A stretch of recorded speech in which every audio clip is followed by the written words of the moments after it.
Hey, what's going on, guys? My name is Dominick Nicolai, and today I'm going to show you how to make my high-calorie breakfast cake. Now, for me, this recipe is going to last me about 2 days because each of my breakfasts every single day are 1,000 calories each because I eat 3 1,000 calorie meals per day, totaling 3,000 calories per day. So like I said, this recipe is going to last me 2 days. For you, this could last you, anywhere between 2 and 5 days, depending on your current calorie intake and your current macro split.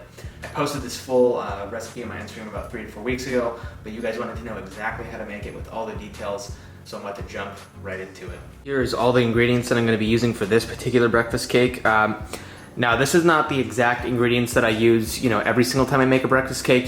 For example, sometimes I'll use like almond butter as a fat source for one of the breakfast cakes. Maybe the next time I'll use like berries and sugar or maple syrup and stuff like that. So, this recipe for me changes up kind of all the time, but essentially the basis of all my, breakfast cakes are always gonna be, oats, eggs, a fat source, and a sugar source. So let me get to mixing all these ingredients and I'll show you guys what it looks like.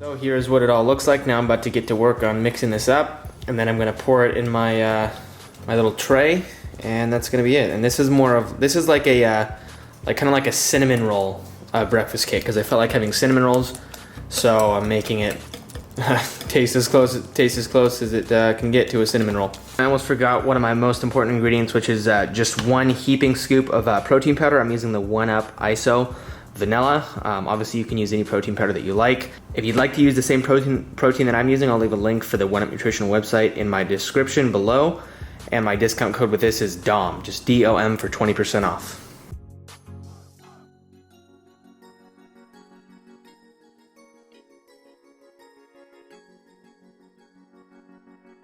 Real quick, the reason that you didn't see me add the cinnamon to this was because I actually added the cinnamon to the oats when I pureed it in the blender, and I left them a little bit chunky. Honestly, I probably could have blended them up a little bit more.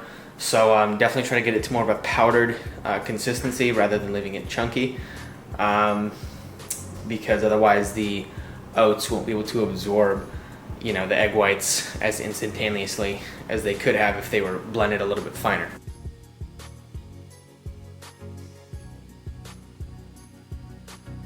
So I got my baking dish all sprayed up with some nonstick spray, and I don't like to use PAM just because they put, silicon dioxide and other weird ingredients in there unnecessarily. So I just use the Trader Joe's, coconut oil spray, and that's good. Or I like to use this just plain avocado oil spray that I got from Costco. And as a last minute decision, I decided to add about 120 grams of berries to this, just to help keep it moist. So, because usually when I do this, I'll add like bananas to it and stuff like that, and bananas obviously help to keep things like this very moist.